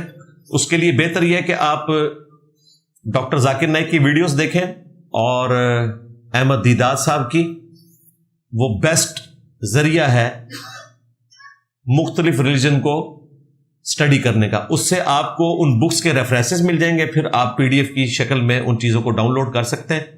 ویڈیو کی شکل میں یہ بہترین ایفرٹ ہوئی ہوئی ہے. شیعہ اسلام پھرتے وقت طرف الیدین کرتے ہیں, جبکہ سنن نسائی میں رسول اللہ صلی اللہ علیہ وآلہ وسلم نے اختتام پر رفع الیدین کرنے سے منع فرمایا. نہیں, وہ جو آپ نے منع فرمایا تھا وہ یہ والا رفع الیدین نہیں تھا, وہ یہ والا رفع الیدین تھا. وہ دائیں بائیں ہاتھ میں لاتے تھے, وہ یہ والا تھا, سرکش گھوڑوں کی دموں والا, یہ والا نہیں تھا. اس کے اوپر اہل سنت کے ہاں بھی روایتیں ملتی ہیں, اہل تشیع کے ہاں مضبوط روایتیں ہیں, لہٰذا کوئی فرق نہیں پڑتا. شیعہ کے ہاں دونوں طریقے سے نماز مکمل ہو سکتی ہے, سلام کے ذریعے بھی اور اللہ اکبر کہہ کے تکبیرات کے ذریعے. ہم فرض نماز یا نفلی نماز کے بعد بھی اذکار کیے جا سکتے ہیں. فرض نماز کے بعد اسپیسیفکلی سلام پھیرنے کے بعد ہم بھی اللہ اکبر کہتے ہیں. بخاری مسلم میں حدیث موجود ہے. دین ابراہیمی اور دین محمد میں کیا فرق ہے؟ کوئی فرق نہیں ہے. نبی الاسلام دین ابراہیمی کے اوپر ہے. بل ملت ابراہیم حنیفہ وما کان من المشرکین. دین ابراہیمی کے ہی کسٹوڈین ہے محمد رسول اللہ صلی اللہ علیہ وآلہ وسلم. باقی شریعت میں کوئی فرق ہو سکتا ہے. دین ابراہیمی کے اوپر موسیٰ علیہ السلام بھی تھے، لیکن ان کی شریعت میں اور شریعت محمدیہ میں فرق ہے بعض چیزوں کا. اس طریقے سے بنی اسرائیل میں کچھ عرصہ کے لیے قبلہ جو ہے وہ یروشلم بن گیا تھا. نبی الاسلام نے بھی 17 مہینے تک یروشلم کی طرف منہ کر کے نماز پڑھی مدینہ شریف میں. صحیح بخاری میں آتا ہے. بعد میں تحویل قبلہ ہوا. باقی ان پرنسپل توحید عقائد نظریات آپ دیکھیں، ہم تو عید قربان کی قربانی کو سنت ابراہیمی کہتے ہیں. حج کی جتنی ایکٹیویٹیز ہیں سنت ابراہیمی ہے. تو دین ابراہیمی اور دین محمدی ایک ہی ہے صلی اللہ علیہ وآلہ وسلم. میں سارا دن پب جی کھیلتا رہتا ہوں، اس کے بارے میں کچھ ارشاد فرمائے. کیا ارشاد فرمائے جی؟ ثواب کا کام ہے، کرتے رہے. بس نماز قضا نہ ہو، جماعت سے نماز پڑھتے رہے، باقی معاملات صحیح طریقے سے اپنی تعلیم کو بھی لے کے چلیں، باقی معاملات کو بھی لے کے چلیں. ماں باپ کوئی کام کہیں تو وہ بھی آپ ٹائم پہ کریں، اور پھر آپ جتنا مرضی کھیلیں، کوئی حرج نہیں ہے. مسئلہ اس وقت ہے کہ جب یہ گیمیں کوئی ایسی شکل اختیار کرتی ہیں جس میں شریعت کی پابندیاں ہرٹ ہو رہی ہوتی ہیں، یا آپ جوا لگانا شروع کر دیں، پھر غلط ہوگی. ہم فارمیسی پر کام کرتے ہیں، ہمارے ساتھ لڑکیاں بھی کام کرتی ہیں. ان کے ساتھ کام کے علاوہ کس حد تک بات کر سکتے ہیں؟ کام کے علاوہ کوئی بات کرنے کی ضرورت نہیں ہے. کسی کے ساتھ کوئی ہمدردی کرنے کی ضرورت نہیں ہے جی. ہاں مہربانی کریں. ہم کوشش کرتے ہیں بات نہ کریں، لیکن وہ پہل کرتے ہیں. اچھا جی، وہ پہل کرتے تھے تو صرف ٹور پہن دو. ان کو بتائیں کہ ہم انجینئر صاحب کے اسٹوڈنٹ ہیں، اور ہمیں انجینئر صاحب نے بتایا کہ سورۃ النور میں لکھا ہے مومن مردوں سے کہو کہ اپنی نگاہوں کو نیچا رکھیں، اور مومنہ عورتوں سے کہو کہ وہ بھی اپنی نگاہوں کو نیچا رکھیں. تو پہلا بریک تو یہی ہے. پھر بخاری مسلم میں حدیث ہے، نبی الاسلام نے کہا کہ عورتوں سے جو نامحرم ہے میل ملاپ سے بچو. پوچھا گیا ہے دیور اور بھابھی، فرمایا کہ دیور موت ہے، جیٹھ موت ہے. ادھر بھی آپ نے آخری درجے تک اوائڈ کرنا ہے. ایک تو ہے کمبائنڈ فیملی سسٹم میں، وہاں پہ نگاہوں کا پردہ ہوگا، باقی مٹکے والی بات نہیں ہوگی، علیحدگی میں نہیں ہوگا. جس طرح جامعہ ترمذی میں حدیث ہے سنن نسائی الکبریٰ میں کہ جہاں 2 اجنبی مرد و عورت ہوتے ہیں، تیسرا شیطان وہاں پر ہوتا ہے. تو وہ آپ نے اوائڈ کرنا ہے. اس چیز کا آپ نے خیال رکھنا ہے. بس کام سے کام رکھیں بھائی. ضرورت کے تحت آپ گفتگو کر سکتے ہیں. اسی طریقے سے کو ایجوکیشن جہاں مجبوراً آپ کو پڑھنا پڑ رہا ہے، ضرورت کے تحت کریں، کوئی مسئلہ نہیں. فیمیلز کزنز کے سامنے ڈانس کر سکتے ہیں جی. فیمیل کے سامنے اگر تو فیمیل ڈانس کر رہی ہے اور ویڈیو نہیں بن رہی ہے اور کنٹرول انوائرمنٹ میں ہے تو کوئی مسئلہ نہیں ہے. لیکن اگر کوئی مرد و عورت کا اختلاط ہے پھر مسئلہ ہے. صحیح مسلم میں 4705 سے 4710 تک حدیثیں ہیں جن میں نبی علیہ السلام نے فرمایا کہ دین اسلام میں 12 خلفاء تک محفوظ رہے گا. تو یہ 12 خلفاء کون سے ہیں؟ یہ آپ 12 خلفاء انجینئر محمد علی مرزا لکھیں. 8 سے آلموسٹ 2-2.5 سال پہلے جب بنو امیہ کے ایک بندر نے امام مہدی علیہ السلام کو ننگی گالیاں دی تھی تو اس وقت میں نے ایک ویڈیو ریکارڈ کروائی تھی، اس میں نے تفصیل سے یہ ساری چیزیں ذکر کر دی ہیں. 12 خلفاء کا کانسیپٹ، چونکہ 12ویں امام محمد مہدی ہیں، قرب قیامت میں آئیں گے، تو اس کانٹیکسٹ میں نے ساری احادیث کور کی ہیں، وہ آپ ویڈیو دیکھ لیں. کیا نیک لوگوں کے لیے قبر کا وقت جلد گزر جاتا ہے قرآن و حدیث کی روشنی میں؟ جی، نیک لوگوں کے لیے قبر کا وقت بھی، حشر کا وقت بھی آسانی سے گزر جائے گا، انہیں پتہ نہیں چلے گا. اور جو گناہگار لوگ ہیں ان کے لیے تو بہت مشکل ہو جائے گی.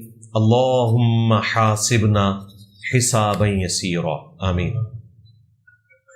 میں اب رفع الیدین کے ساتھ نماز پڑھتا ہوں، مگر ایک بندے نے میرے والد صاحب کو شکایت لگائی ہے جس کی وجہ سے میرے والد صاحب نے مجھے کہا ہے کہ جیسے سب نماز پڑھتے ہیں ویسے نماز پڑھو. تو ابا جی کو بتائیں کہ حدیث میں تو یہ نہیں ہے کہ جیسے سب نماز پڑھتے ہیں ویسے نماز پڑھو. نبی علیہ السلام نے فرمایا کہ جس طرح مجھے نماز پڑھتے ہوئے دیکھتے ہو، صلو کما رأیتمونی اصلی، ویسے نماز پڑھو. تو ابا جی کو یہ بتائیں کہ اگر آپ ایران میں ہوتے تو آپ پھر شیعہ کی طرح نماز پڑھ رہے ہوتے، اور اگر آپ سعودیہ میں ہوتے تو پھر وہابیوں کی طرح نماز پڑھ رہے ہوتے. تو یہ نماز کون سی ہے کہ ہر ملک میں جا کے اس کی شکل ہی بدل جاتی ہے؟ تو آخر فیصلہ کہاں ہونا ہے؟ کتابوں میں ہونا ہے.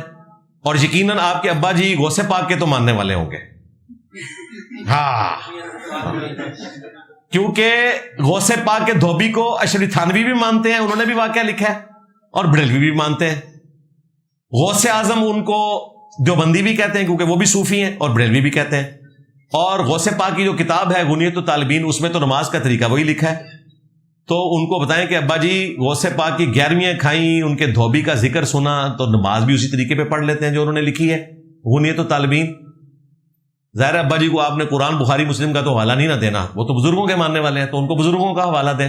اور پھر ان کو پھکی دیں کہ غوث پاک تو پوری کائنات کو اس طرح دیکھتے تھے اپنی ہتھیلی پر جس طرح رائی کا دانہ، اور لوح محفوظ بھی وہ پڑھ لیتے تھے. تو ابا جی غوث پاک نے لوح محفوظ پڑھا، اور وہاں انہوں نے رفع الیدین کے ساتھ نبی اسلام کی نماز کا طریقہ دیکھا، کیونکہ لوح محفوظ کے اوپر ہر چیز لکھی ہوئی ہے، قرآن بھی، الہامی کتابیں بھی، بخاری بھی، مسلم بھی، نبی اسلام کی پوری بایوگرافی لکھی ہوئی ہے، ہر انسان کی بایوگرافی لکھی ہوئی ہے. تو غوث پاک نے جب دیکھا کہ لوح محفوظ کے اوپر نماز کا طریقہ رفع الیدین کے ساتھ ہے، تو انہوں نے رفع الیدین سے نماز پڑھی. اور اگر وہاں انہوں نے دیکھا کہ رفع الیدین کے بغیر تھی نماز، اور انہوں نے اپنی طرف سے یہ دین میں داخل کیا ہے، تو غوث پاک نہیں رہتے، وہ تو بدعتی ہو جاتے ہیں. تو آپ بتائیں وہ کیا ہے؟ تو ان کو ان کے بزرگوں کا حوالہ دیں بھائی. اور آخری بات ان کو بتائیں کہ قادیانی جو ہے نا بغیر رفع الیدین کے نماز پڑھتے ہیں. تو ابا جی قادیانی والی نماز میں نہیں پڑھ سکتا، میں مسلمانوں والی نماز پڑھوں گا. لو سامو،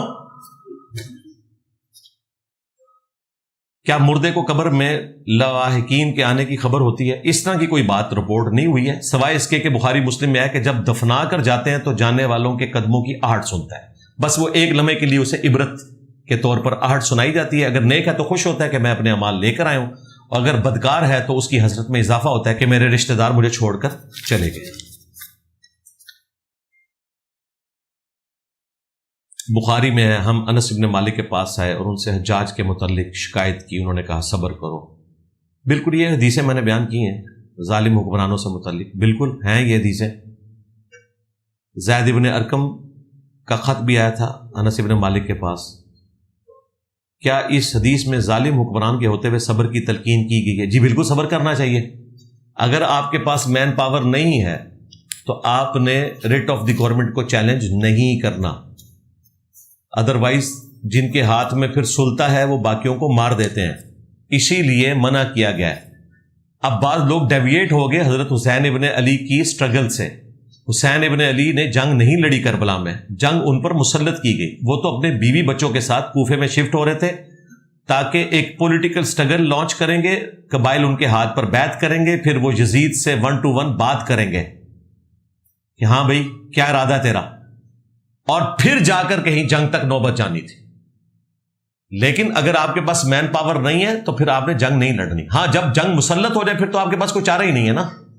آپ کے گھر میں چور گھس آئے ہیں اور آپ کو مارنے لگے ہیں، تو پھر آپ کے پاس بھی اگر ہے تو آپ بھی ہاتھا پائی کریں گے. اس میں اگر آپ مارے جاتے ہیں، صحیح مسلم میں حدیث ہے، تو شہید ہیں. اور اگر وہ مخالف مارا جاتا ہے تو آپ کے اوپر کوئی شرعی سزا نہیں ہوگی، وہ آرام کی موت مر گیا. پاکستان کے قانون میں بھی اس حوالے سے کوئی سزا نہیں ہے اگر آپ کے گھر میں چور گھس آتے ہیں. باقی جو یہ پولیٹیکل اختلافات ہو رہے ہیں، مذہبی اختلافات، فرقہ وارانہ اختلافات، اور اس کی بنیاد کے اوپر آرمڈ کنفلکٹ کرنا، جتھے بنانا، روڈز کو بلاک کرنا، خودکش حملے کرنا، یہ ساری کی ساری چیزیں غلط ہیں. اسی کے لیے کہا گیا صبر کرنا ہے. کیا آفس میں سب آرڈینیٹ سے سخت رویہ اختیار کرنا خلاف سنت ہے؟ جن ورکرز کو انسینٹیو نہ ملے وہ کام میں دلچسپی نہیں لیتے. جی کام تو ان سے لینا ہے بھائی، سختی کرنے کی بجائے کٹ لگائیں ان کی تنخواہوں کے اوپر. سیدھی سی بات ہے، حرام تو نہیں آپ نے ان کو کھلانا، یہ آپ کی ذمہ داری ہے. باقی سخت رویہ یہ ہے کہ آپ گالی گلوچ کریں، آپ ڈیکورم کے اندر سختی سے کام لیتے ہیں سب آرڈینیٹ سے، تو وہ آپ اس کی نوکری کو حلال کر رہے ہیں اور اپنی نوکری کو حلال کر رہے ہیں. تو یہ آپ کی ذمہ داری ہے. باقی ہیومن ڈگنیٹی وائلیٹ نہ کریں. ڈرائیور ہے، خانسامہ ہے، یا آپ کے ساتھ کوئی اسسٹنٹ ہے، سب سے آپ جمع کے سیغوں میں بات کریں، آپ کے ساتھ بات کریں. جس طرح آپ دیکھیں ہم نے علماء کی مٹی پلید کر دی ہے حافظہ اللہ کہہ کے بھی. اب اینکرز ان سے جا کے پوچھتے ہیں کہ جی وہ تو آپ کو حافظہ اللہ کہتے ہیں جی حافظ اللہ تو بات جو کچھ کہہ دے رہے ہو. حالانکہ اس کے بعد بھی کوئی گالی گلوچ نہیں کرتا, صرف غلطی ہائی لائٹ کرتا ہوں. حافظہ اللہ میں کوئی ایکٹنگ کے طور پہ نہیں کہہ رہا ہوتا, ہیومن ڈگنیٹی میں کہہ رہا ہوتا ہوں کہ ایک رائٹ ہے ایک انسان کا کہ ہم اس کو دعا دیں. کافر کو بھی آپ حافظہ اللہ کہہ سکتے ہیں من الجنتی والناس, جب تک وہ زندہ ہے, مرنے کے بعد نہیں. ہیومن ڈگنیٹی وائلیٹ نہ کرے. مولانا اشرف علی تھانوی صاحب پروٹوکول سے بولے, بعد میں بے شک آپ تھانوی رسول اللہ کا رد کریں لیکن نام احترام سے لے لیں. مولانا احمد بریلوی صاحب, میں تو اعلیٰ حضرت بھی کہتا ہوں, حالانکہ میں ان کے عقیدوں سے سخت اختلاف رکھتا ہوں. ہیومن ڈگنیٹی اپنی جگہ رکھیں اور اختلاف رائے اپنی جگہ. اگر طلاق دینے کے بعد بھی اکٹھے رہیں, علیحدہ نہ ہو, تو اولاد کیا کر سکتی؟ جبکہ مفتی صاحب نے بھی کہا ہو کہ ان کی طلاق ہوگی, تو بھئی یہ آپ کا سوشل ایشو ہے, اس کا کوئی حل تلاش کریں. 3 طلاق کے بعد تو اکٹھے نہیں رہ سکتے. اگر آپ کو ایشو ہے کوئی, تو ماں کو ایک بیٹے یا بیٹی کے پاس رکھ لیں اور باپ کو دوسرے کے پاس, بال وہ اکٹھے نہیں رہ سکتے. یورپ میں تعلیم حاصل کرتے وقت اسلامک طور پر کیسے زندگی گزارنی چاہیے؟ جی یورپ میں جا کے کوئی اسلام اور تو نہیں ہو جاتا. یورپ کو پتہ نہیں آپ نے کیا بنا کے پیش کر دیا بھائی. جو بے نمازی ہیں وہ یہاں بھی بے نمازی ہیں, یورپ میں بھی بے نمازی ہیں. جو نمازی ہیں وہ یہاں پہ بھی نمازی ہیں, وہاں پہ بھی نمازی ہیں. باقی زیادہ سے زیادہ وہاں بے حیائی کے جو مواقع ہیں وہ زیادہ آسانی سے اویلیبل ہیں ایز کمپیئر ٹو ہمارے ملکوں کے. ویسے تو اب یہاں بھی تھوک کے حساب سے سستے داموں اویلیبل ہے برائی ایز کمپیئر ٹو یورپ امریکہ کے, لیکن یہاں پھر بھی سوشل بیریئر ہے, بہت اچھا ماحول ہے. اس پوائنٹ آف ویو سے لوگ پوچھ رہے ہوتے ہیں. تو بھائی ہم تو آپ کو یہی کہتے ہیں, ایک تو رزق حلال کی کوشش کریں, نمازوں پر پابندی رکھیں, نظروں کی حفاظت کریں. بس یہ 3 چیزیں آپ رکھیں تو انشاءاللہ تعالیٰ آپ کے لیے آسانی سا. میں یہ کیا ہے, فائیور پر فری لانسنگ, فائیور لفظ ہے, ہاں کرتا ہوں, لوگوں کی ویڈیو ایڈیٹنگ کرتا ہوں, میوزک بیک گراؤنڈ ہوتا ہے, کیا یہ درست ہے؟ کون سی ویڈیوز کی ایڈیٹنگ کرتے ہیں جی یہ؟ نہیں, میوزک اگر صرف میوزک کرتے ہیں وہ تو غلط ہے. بعض اوقات بیک گراؤنڈ کے طور پہ اگر کوئی میوزک لگانا پڑ جاتا ہے تو اس میں چلے کوئی گنجائش نکل سکتی ہے, اگر وہ حلال چیز کا ایڈ ہے اور اس میں بھی حلال چیزیں دکھائی جا رہی ہیں, اور اگر اس میں حرام چیزیں دکھائی جا رہی ہیں تو بھئی وہ ایڈیٹنگ کہاں سے حلال ہوگی؟ آپ کی انزائٹی اور پینک اٹیک سے متعلق کوئی تفصیلی ویڈیو نہیں ہے, اس کی اسلامک پوائنٹ آف ویو سے کیا حیثیت ہے؟ چلیں آج میں نے تھوڑا بہت ڈسکس تو کر دیا اوور تھنکنگ کے اوپر, وہ آپ ڈاکٹر صاحب کی ذرا ویڈیو دیکھ لیں. فیوچر ٹریڈنگ حلال ہے یا حرام ہے؟ فیوچر ٹریڈنگ کے بارے میں جو ہمیں پتہ چلا ہے اس اعتبار سے تو اس میں حلال والی کوئی گنجائش نہیں ہے. اب بہت ساری نوجوان نسل کہتی ہے کہ حدیث اور قرآن آن لائن موجود ہے تو مدارس میں جا کر کیوں دین سیکھیں, ہم خود سیکھ لیں گے. ٹھیک ہے, خود بھی سیکھیں اور مدارس میں اور علماء کے ساتھ بھی اپنا رابطہ رکھیں. ہم نے کبھی نہیں کہا کہ آپ مدارس میں نہ جائیں یا علماء سے نہ سیکھیں. ہم تو کہتے ہیں کہ علماء سے یہ سیکھیں کہ قرآن و سنت میں کیا لکھا ہوا ہے. علماء سے اگر آپ نے یہ پوچھنا ہے کہ آپ کا کیا خیال ہے, تو وہ تو بھائی آپ کا خیال ہو یا یروشلم میں بیٹھے ہوئے کسی یہودی ربائی کا خیال ہو یا ویٹیکن سٹی میں بیٹھے ہوئے پوپ کا خیال ہو یا امام کعبہ کا خیال ہو یا بریلی شریف میں بیٹھے ہوئے کسی بندے کا خیال ہو, یہ دین تو نہیں ہے نا. دین وہ ہے جو قرآن و سنت میں. تو مدارس والا سلسلہ اس وجہ سے نہیں ڈائلیوٹ ہوا, مدارس والوں کی حرکتیں ایسی ہیں کہ لوگ متنفر ہوئے ان سے. آپ کے ریگولر لیکچرز سنتا ہوں, علم میں اضافہ ہوتا ہے, لیکن عمل میں ناقص ہونے کی وجہ کیا ہے؟ وہ آپ خود ہیں نہیں وجہ, ہم کہاں سے وجہ ہے؟ ہمارا کام تو بتانا ہے بھائی. آج اگر مسلمان شراب پی رہا ہے یورپ امریکہ میں تو رسول اللہ کا کیا قصور ہے؟ آپ تو بتا گئے. نبی الاسلام کی زندگی میں بھی کئی لوگوں نے شراب نہیں چھوڑی. بخاری میں آتا ہے حضرت حمار تھے جو شراب پیتے تھے, پھر آگے حضور کی مجلس میں بیٹھ جاتے تھے, آپ کو لطیفے سناتے تھے, ہنسایا کرتے تھے, پازیٹیو لطیفے. پھر ان کو کوڑے پڑتے تھے, پھر وہی کرتے تھے. صحابہ نے کہا لعنت آؤ تیرے اوپر. حضور نے کہا کہ لعنت نہ بھیجو, یہ اللہ اور اس کے رسول سے محبت کرتا ہے. یعنی دیندار تھے, محبت کرنے والے تھے, لیکن وہ ایک لت پڑی ہوئی تھی. تو اس طرح اگر کسی کو کوئی لت پڑ گئی ہے تو وہ اپنا خود احتساب کرنا شروع کرے اور روزانہ 1 منٹ کے لیے موم بتی کے فلیم پر ہاتھ رکھ کے جنت میں جانے کی پریکٹس کرے، پتہ چل جائے گا اسے۔ ماں باپ کی دعائیں اپنی اولاد کے حق میں کیسی ہیں، اس کے بارے میں رائے کا اظہار کرتے ہیں، ظاہر ہے قبول ہوتی ہیں، حتیٰ کہ بخاری مسلم میں آیا کہ بدعا نہ دو اپنی اولاد کو، بعض اوقات قبولیت کا وقت ہوتا ہے وہ قبول ہی نہ ہو جائے، تو ماں باپ کی دعائیں لینی چاہیے۔ بالکل سنن نسائی میں حدیث ہے جنت تیری ماں کے قدموں کے پاس ہے، اور جامع ترمذی میں حدیث ہے کہ تیرا باپ جنت کا دروازہ ہے، اب تیری مرضی ہے تو اس کی حفاظت کر لے یا نہ کرے۔ لیکن یہ ساری چیزیں دنیاوی معاملات کے پوائنٹ آف ویو سے ہیں، دین کے معاملے میں آپ نے ماں باپ کی صرف وہ بات ماننی ہے جو قرآن و سنت کے دائرے کے اندر ہے۔ اگر قرآن و سنت کے خلاف وہ چلاتے ہیں تو قرآن میں واضح ہے کہ آپ نے ان کا کہنا نہیں ماننا، لیکن دنیا میں معروف طریقے سے چلنا ہے، سورہ لقمان میں ہے، اور بخاری مسلم میں ہے کہ مخلوق کی اطاعت صرف معروف میں ہے، منکر میں نہیں ہے۔ معصیت کے کاموں میں، خالق کی معصیت میں مخلوق کی اطاعت نہیں کی جا سکتی۔ آپ منگول آباء و اجداد پر فخر کرتے ہیں، جبکہ ترمذی میں نبی الاسلام نے فخر کرنے سے منع کیا۔ جی میں نے کوئی فخر نہیں کیا، آپ کو کس نے کہا کہ ہم نے فخر کیا؟ یہ آپ نے کسی مفتی کا کٹا ہوا کلپ، میرا کٹا ہوا کلپ دیکھا ہے تو میری اس کے اوپر ویڈیو ریکارڈ ہے، میں نے کیا بات کی ہوئی ہے بھائی، کوئی فخر نہیں کیا۔ یہ میں نے کہا ہے کہ منگول جب کافر تھے تو تمہارے بڑوں کے جنہوں نے شرک پھیلایا ان کے قابو نہیں آئے، اور جب اللہ نے ان کو اسلام کی دولت دی تو تمہارے بابوں کو ختم کر دیا۔ اس میں کون سے فخر والی بات ہے؟ اگر فخر ہوتا تو میں ان کے کفر کے اوپر فخر کر رہا ہوتا، ان پہ فخر نہیں کیا، تمہارے بابوں کے ٹرانسجینڈر ہونے کے اوپر تمہیں ٹانٹ کروائی ہے کہ کوئی بابا جو ہے نا وہ نگاہ مار کے منگولوں کو ختم نہیں کر سکا، اپنے مریدوں کو جلا کے راکھ کرتے رہے، منگولوں نے ان کو ذبح کر دیا، اور وہ بھی قابو اگر آئے ہیں سلطان رکن الدین بیبرس کے تو وہ ایک جنگجو تھا، مملوک ایمپرر، وہ افریقہ میں ایک جا کے وہ جنگ ہارے اور پھر ان کا ڈاؤن فال شروع ہوا۔ بابوں کے قابو نہیں آئے، بابے تو انہوں نے چڑ چڑ کے قتل کیتے ہیں۔ تو میں نے اس پوائنٹ آف ویو سے بات کی تھی، اس پوائنٹ آف ویو سے بات نہیں کی ہے کہ ان کے عقیدے درست ہیں، تو یہ آؤٹ آف کانٹیکسٹ میری چیز کاٹی جاتی ہے۔ میں دبئی میں ٹیلرز کا کام کرتا ہوں، رمضان میں کام زیادہ ہوتا ہے، اس کی وجہ سے نمازیں جمع کر لیتا ہوں۔ بالکل کر سکتے ہیں کہ آپ کے لیے آسانی ہے نا، نبی الاسلام نے امت کے لیے آسانی دی ہے۔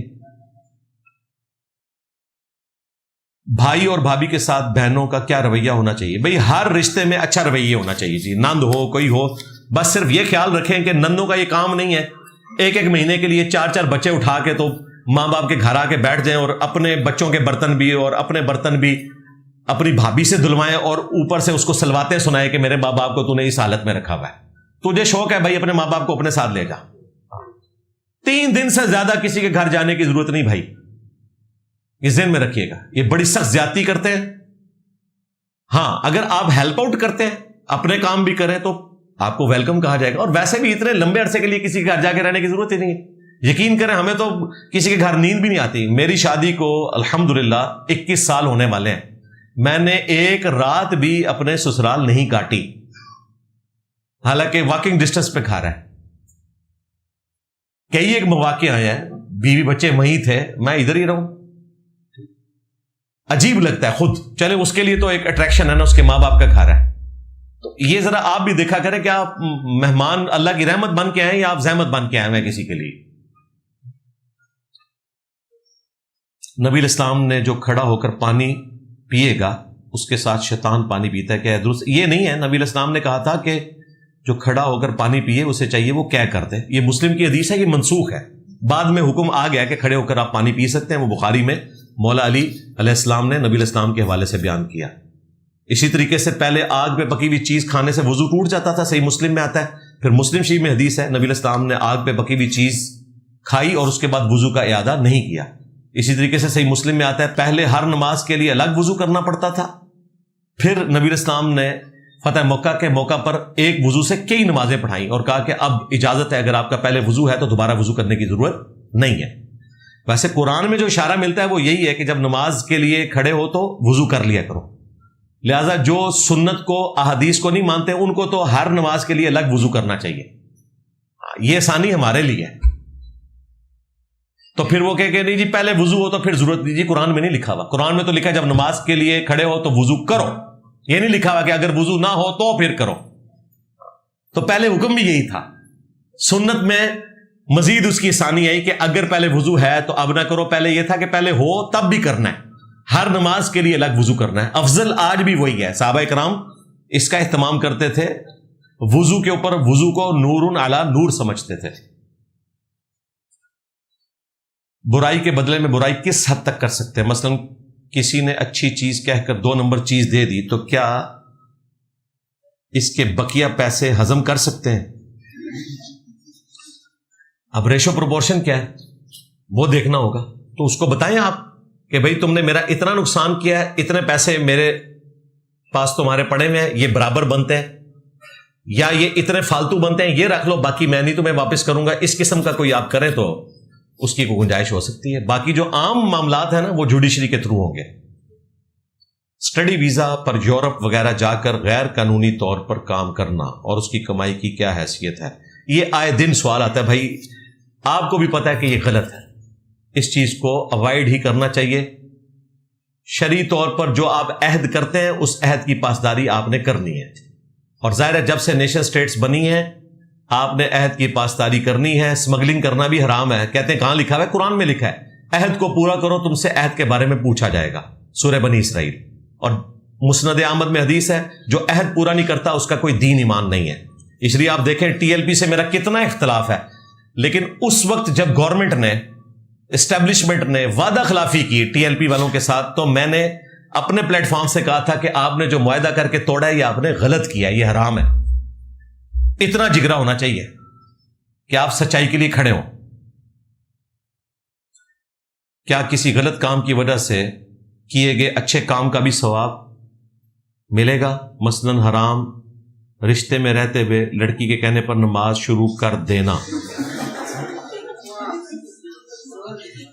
یہ تو پھر آپ فضائل سننا شروع کر دیں گے کہ جی فلاں لڑکی کے ساتھ میرے یعنی ناجائز تعلقات ہیں, اس کی مجھے یہ فائدہ ہوا ہے کہ میں نے نماز شروع کر دی ہے. تو وہ نماز ہی کیا ہے جو آپ کو بے حیائی اور برائی کے کاموں سے نہیں روک رہی؟ لو سامو.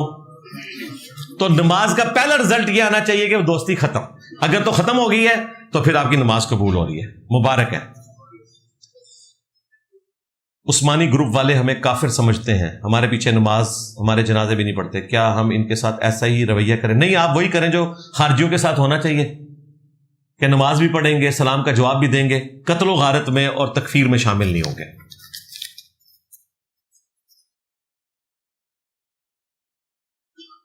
آج ہی گناہوں سے توبہ کی ہے اور نماز کی پابندی کا عہد کیا ہے, استقامت کی دعا کریں. اللہ تعالیٰ آپ کو استقامت دے جی. ہاں, ہماری دعائیں آپ کے ساتھ ہیں. امام مسجد کو 2 مرتبہ خواب میں نبی الاسلام کی زیارت ہوئی اور امام مسجد کہتے ہیں کہ نبی الاسلام رفع دین نہیں کرتے تھے. اس کا میں نا اگر علمی جواب دوں نا تو میری ویڈیو ریکارڈ ہے, خواب میں دیدار مصطفیٰ صلی اللہ علیہ وآلہ وسلم, وہ آپ دیکھ لیں. آپ کے امام صاحب کے لیے جواب ہے کہ غوث پاک کو 7 دفعہ بیداری میں نبی الاسلام کی زیارت ہوئی ہے, بقول آپ کے, اور غوث پاک بھی آپ کے, ہمارا کوئی لینا دینا نہیں. اور 6 دفعہ مولا علی کی زیارت ہوئی ہے. 7 دفعہ نبی الاسلام نے اپنا لعاب دہن ان کے منہ میں ڈالا اور 6 دفعہ مولا علی نے ڈالا, احتراماً 1 دفعہ کم. یہ غوث پاک کے فضائل میں بیان کیا جاتا ہے. آپ کے امام صاحب کو 2 دفعہ زیارت ہوئی ہے, غوث پاک کو 7 دفعہ ہوئی ہے. کس کی؟ نبی الاسلام کی. 6 دفعہ مولا علی کی. انہوں نے تو مولا علی کو, رسول اللہ کو رفع الیدین کے ساتھ نماز پڑھتے ہوئے دیکھا ہے, اس لیے انہوں نے اپنی کتاب میں رفع الیدین والا طریقہ لکھا ہے. تو اب آپ اپنے امام صاحب کو بتائیں کہ غوث پاک کا خواب جھوٹا ہے یا آپ کا, اور ٹائم قیامت تک ہے جواب چاہیے مجھے.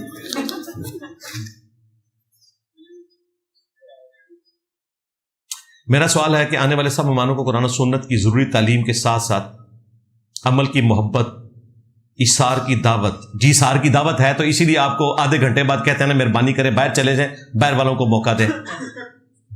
یہ کس کی پرچی ہے جی؟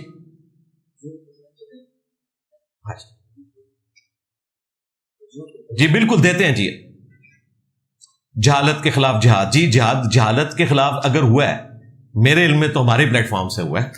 انہوں نے کہنا میں کرتا ہے. یہ بھی وہ میاں صاحب نے مجھ سے سوال کیا جی میں آپ کیوں کرتے ہیں؟ او بھائی جب مجھ پہ اعتراض ہوگا تو جواب میں ہی کہوں گا نا. میں اگر مفتی تقی عثمانی صاحب کو کہوں کہ حضرت آپ نے یہ گاڑی کہاں سے نکلوائی ہے، تو آگے سے وہ یہی جواب دیں گے کہ میں نوکری کرتا تھا، یہ میری کمائی ہے، اس سے میں نے اپنی ذاتی کمائی سے اپنی گاڑی خریدی ہے۔ وہ یہ کہے گا کہ جی انجینئر صاحب تہاڈی کمائی نال تسی منو گڈی لے کے دیتی ہے۔ اچھا، یہ بڑا لوگوں میں نا مشہور ہے کہ جی میں کہنے سے تکبر نہیں ہوگا۔ جب اعتراض کسی پہ کریں گے جواباً میں ہی کہنا ہوتا ہے، تو نہیں کہنا ہوتا۔ میں کہہ کر تکبر اس وقت ہوگا جب آپ میں کہہ کر سب کو کافر ڈکلیئر کریں گے، جو آپ کے بزرگ کہتے ہیں۔ میں کہہ کر آپ کہیں گے سب کو چندہ دینا حرام ہے، جو آپ کے بزرگ کرتے ہیں۔ میں کہہ کر آپ مسجد اپنی 1.5 اینٹ کی لادہ بنا دیں گے، جو آپ کے بزرگوں نے بنائی ہے۔ میں کہہ کر آپ کہیں کہ تمام اولیاء کی گردنوں پر میرا پاؤں ہے، جو آپ کے غوث پاک نے کیا۔ توبہ توبہ توبہ توبہ۔ میں نے پلانٹ ارتھ پہ اگر کوئی سب سے متکبر شخص دیکھا ہے نا، تو ان کا بابا دیکھا ہے، جو کہتا ہے تمام اولیاء کی گردنوں پہ میرا پاؤں ہے، اگر اس بابے نے کہا ہے۔ اگر نہیں کہا تو اللہ کے حضور بری ہے۔ میرے لیے سارے باپا جانی ہے، مجھے کسی سے کوئی ہمدردی نہیں بھائی، مجھے سب سے پہلے اپنی آخرت سے ہمدردی ہے۔ ہم کسی کی کوئی وکالت نہیں کریں گے سوائے صحابہ اور اہل بیت کے۔ تو عبد القادر جیلانی نے قصیدہ غوثیہ میں کیوں کہا تمام اولیاء کی گردن پہ میرا پاؤں ہے؟ کیا حضرت ابو بکر، عمر، عثمان و علی نے کہا کہ صحابہ کی گردن پہ ہمارا پاؤں ہے؟ اس سے بڑھ کر آپ فخر سے یہ بیان کرتے ہیں کہ جی یہ ان کے اولیاء کے سردار ہونے کی نشانی ہے کہ تمام اولیاء کی گردنوں پہ ان کا پاؤں ہے۔ آپ کو کبھی خیال نہیں آیا کہ اس بندے کا ذہنی توازن ٹھیک تھا جس نے یہ بات کی ہے؟ اور پھر اس میں ویلیو ایڈیشن کی ہے ہمارے کو کب نورانی صاحب نے، انہوں نے کہا کہ میں ایک دن سوچ رہا تھا کہ ولیوں میں تو صحابہ بھی آتے ہیں، تو ان کی گردن پہ بھی پھر غوث پاک کا پاؤں ہے۔ تو کہتے ہیں پھر مجھے اس کا جواب مل گیا کہ جس طرح چھوٹا بچہ جب آپ گردن پہ بٹھاتے ہیں نا، چھوٹا بچہ، تو جس طرح اس کا پاؤں ہوتا ہے نا، تو غوث پاک کا پاؤں اس طرح کا جو ہے وہ صحابہ کرام کے اوپر بھی ہے کہ گویا کہ انہوں نے اپنے اوپر سوار کیا ہوا ہے۔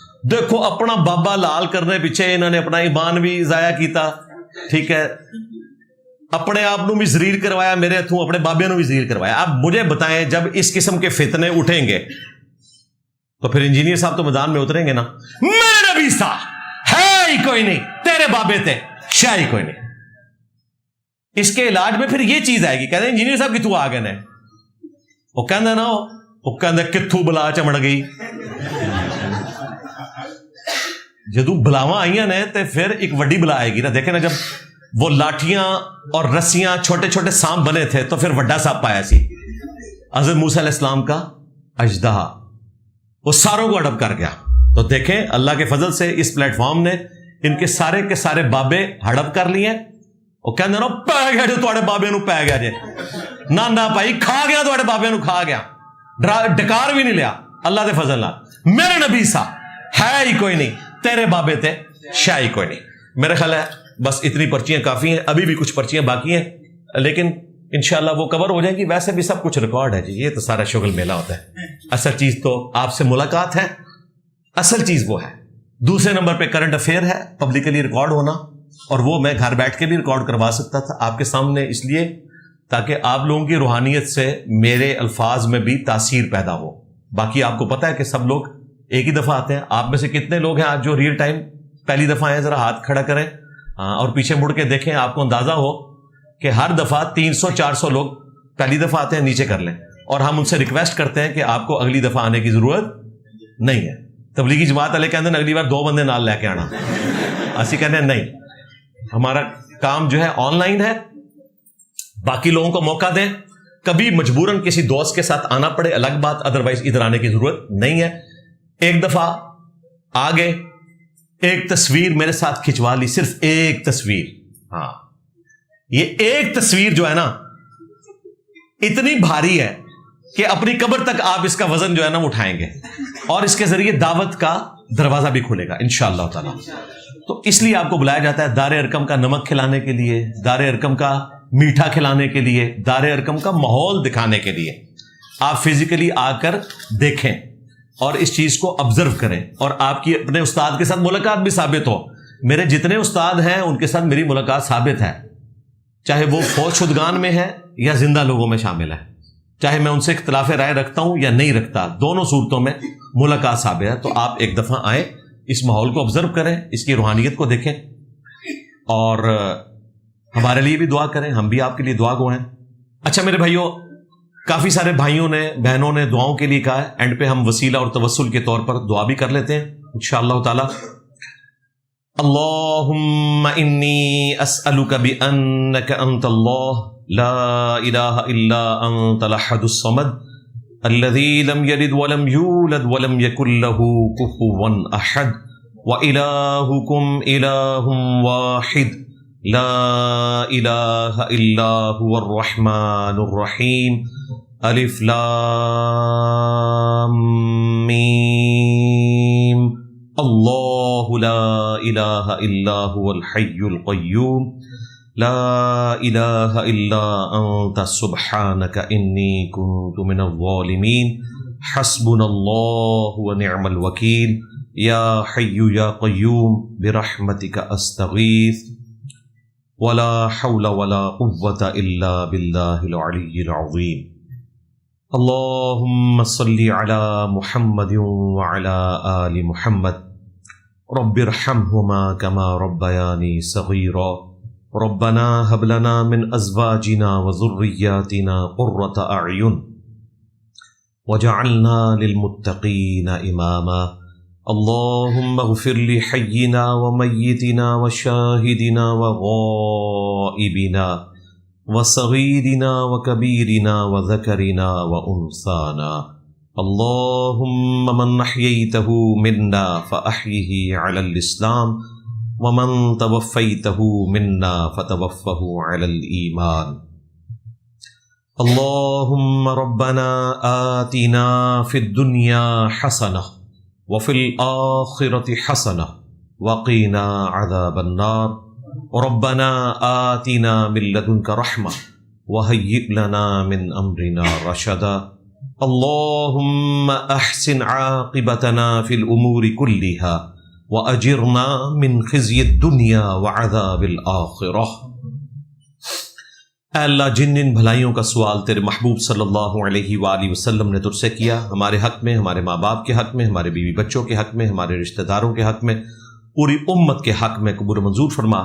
جن جن چیزوں کے شر سے تیرے محبوب صلی اللہ علیہ وآلہ وسلم نے تیری پناہ طلب کی، تمام مسلمانوں کو ان چیزوں کے شر سے اپنی پناہ عطا فرما، بالخصوص فلسطین کے مسلمان، کشمیر کے، انڈیا کے، چائنا کے، افغانستان کے، یمن، عراق، شام، پاکستان میں جہاں کہیں کس پرسی کی زندگی گزار رہے ہیں، غیب سے ان کی عزت، آبرو، جان و مال کی حفاظت فرما۔ حاضرین کی تمام نیک دلی جائز دعائیں قبول فرما۔ حاضرین کے جو چھوٹے بڑے رشتہ دار فوت ہو چکے مغفرت فرما، جو زندہ ہیں انہیں قبر و آخرت کی تیاری کرنے کی توفیق عطا فرما۔ یہ تمام دعائیں تمام مسلمانوں کے حق میں قبول و منظور فرما۔ ختم نبوت صلی اللہ علیہ وآلہ وسلم کی برکت سے ہمیں نبیوں والا کام پوری امت تک پہنچانے کی توفیق عطا فرما۔ سبحان ربک رب العزت عما یصفون وسلام علی المرسلین والحمد للہ رب العالمین وصلی اللہ علی النبی الکریم وعلی آلہ واصحابہ اجمعین الی یوم الدین، آمین۔